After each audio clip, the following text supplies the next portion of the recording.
Power flowing to us through the medium of radio, other people, TV, or newspapers, and the information flowing into our consciousness. Now, we can say, I can choose. I don't choose to listen to any of that crap. Way it goes. Do I do that? Not usually. Here's what most people do. They shut this down and they leave their mind wide open. Why would they do that? Because they're programmed to do it. That's part of their paradigm.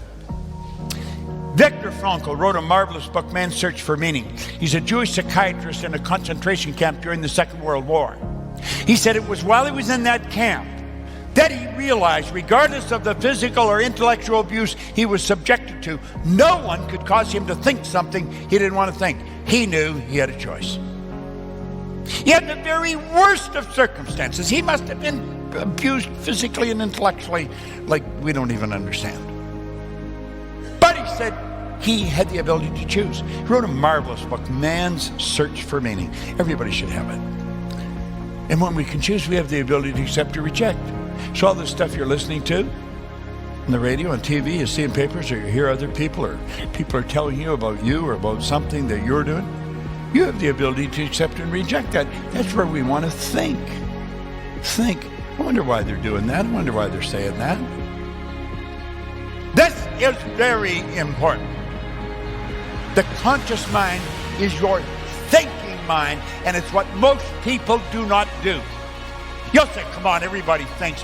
Hardly anyone thinks. The subconscious cannot reject. It must accept. In other words, whatever's impressed upon it must be expressed through the body. Must. I want you to really think about what that means. That you can dream up an idea and you can impress it upon your subconscious mind, and the subconscious mind cannot change it even a little bit. Not even a little bit.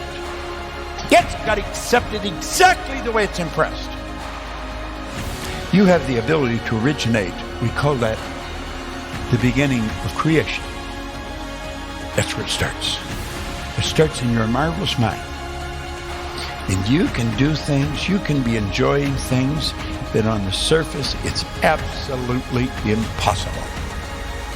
There is absolutely no way that it could happen. But it happens. But it happens.